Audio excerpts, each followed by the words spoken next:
building up town, the market. My trip is today. You haven't forgotten, have you? No, I haven't. I'd best be off. Ma'am, I'm afraid I've misplaced your gloves. You'll need them for the journey. Check in my dressing room, Ellie. I believe I may have picked them up by accident. Yes, sir. Howard, I will miss you. Enjoy your trip.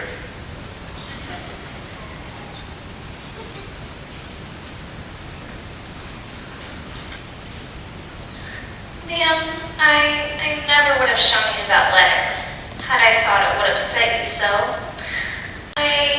I only thought you should know. Do not blame yourself. You've done the right thing, Nellie. It's a wife's duty to know her husband's business, and a skill to pretend she doesn't.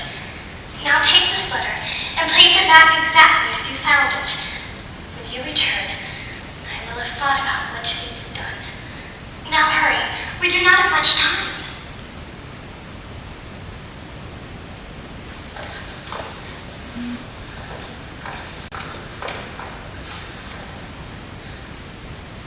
Is it done, Nellie? Yes, ma'am. I've sent the message along, just as you wrote it. Do you think it'll work? We shall soon find out. Howard, darling, Good afternoon, Miss Shakespeare. I suspect you expected to be received by my husband. Well, yes. I also suspect you are received by my husband quite often. Not often, no. Just when you are in town? Yes. Often enough. Where is Howard? Howard's gotten himself tied up, I'm afraid. I hope you don't mind my entertaining you. I'm sure it shall be a pleasure. I take it you're rather satisfactory. Most. I was meant to travel by rail myself today. Fortunately, I was able to avert my trip, or else you would be loitering on the street corner, waiting for my husband. How is it that you know my husband? Well, we are dear friends from childhood. You see, my Aunt Elizabeth lived in New York. Each summer I'd be sent down when most children would be sent up. Isn't it funny? Charmingly so. Well, Howard lived in the adjoining household. As he wasn't sent anywhere, we spent all of our summers together, children at play. And your aunt, does she still live here? Yes, I come into New York to visit her, but not too often. Often enough.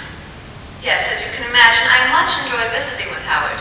We have remained such close friends, even though we do not see each other as often as those childhood summers. But often enough, I'm sure. Tell me, Miss Shakespeare, is your aunt unwed? Like myself. How very unfortunate, especially for a woman of your age. Not at all. In fact, I find myself to be very fortunate. I'm a woman of the world, able to travel the globe, unburdened by a husband. How is it that you managed to do all of this on your own? I have a generous provision from my family's estate, and of course I make my own. Your own provision? How is it that you do this? I make puppets. Puppets? Puppets. You must forgive my ignorance, Miss Shakespeare. I didn't know a lady could be a puppet maker. Well, I am, of course. I could never see myself making puppets. I'd fret to think I'd constantly tangle up the strings. Does that ever happen to you? No, Mrs. Winterguard. I know how to keep my strings in order. And all that, no doubt. You must find me terribly rude. I've not offered you seat nor refreshments. Would you like to take one? I'll have Nellie fetch us a fresh pot of tea. Nellie! Yes, Mrs. Do bring up some fresh tea, and perhaps some tarts. I think those would be most appropriate. Of course, right away. It must be something to be a woman of independent means and abilities. Those of us who have to rely on the support and permissions of our husbands may either find you most fascinating or entirely contemptible. That is to say, that a great many of us enjoy making our husbands our lives. sense of content, knowing you have made a good wife to a good man. I myself do not want for anything. My desire needs not be chaste. Howard has always provided me with enough. My desire never consisted of having a husband of my own. Then that must be the reason you desire to possess mine. Mrs. Winterguard, I beg your pardon. My husband, Miss Shakespeare. I was inquiring as to why you set your sights on him. I have done no such thing. Tart? Nothing for me. Come now, certainly we can share a nice cup of tea together. After all, we share a husband. I have told you we are but dear friends. One I have never heard of. That has nothing to do with me. What your husband chooses to disclose to you and not to disclose you is of his business. Men are docile creations. They do not intend to share much, and are most certainly not as frank as women. Well, Miss Shakespeare, if I may be so frank then, my husband's affairs are my business, and I am most certainly positive that this one is about to come to an end. Charlotte, are you ready?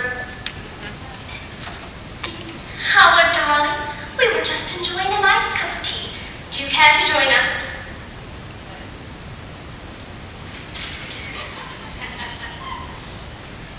Really? You were to be away. Yes, darling, I was. However, circumstances changed and I was able to greet your guest. We've been having the most delightful of chats. That is of the utmost of lies. I've sat here accused of being your mistress when I told your wife time and time again that we're nothing but dear friends. She seems not to believe me and finds this most deplorable. I find you most deplorable. After all, I am not the one acquiring provisions by means of another woman's husband. I shall excuse myself.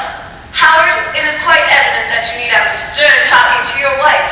It is clear she is not open as I to advanced ways and simply cannot comprehend the perfectly legitimate friendship between a gentleman and a lady. You are right about one thing, Miss Shakespeare. I am not as open as you. I take it you will have no trouble finding the door. I'm sure you've been shown it a number of times. No need to inform us of whichever establishment you choose to be held up in during your visit.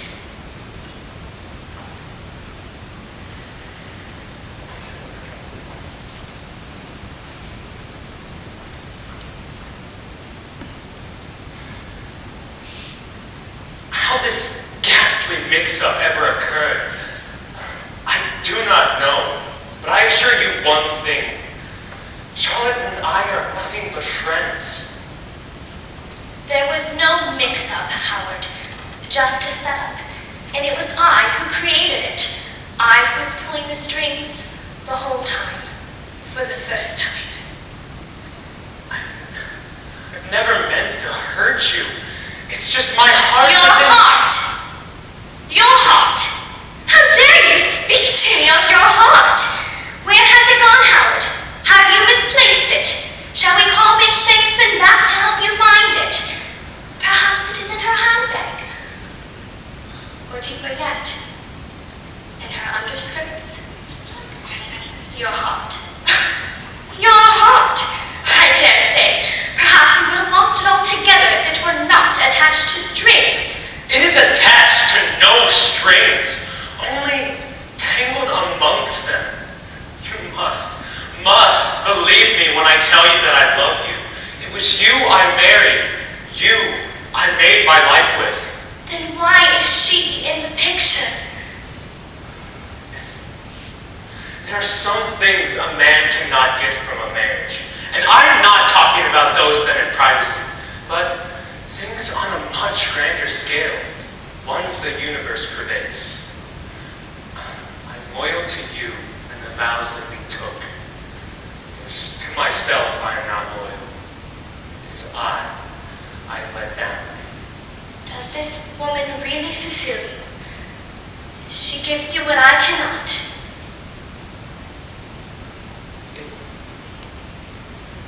It's difficult. It is not that you do not bring me satisfaction. You have been a good wife, have doted on me, have made a home for me, have given me everything I've asked for, and yet Charlotte possesses something else, something which is hard but is worldly. She has experiences I do not. Will not. Howard, how are we to move forward from here? I don't know. I do not want to divorce you. That I am sure. But you will continue to see her, even though I deny you too.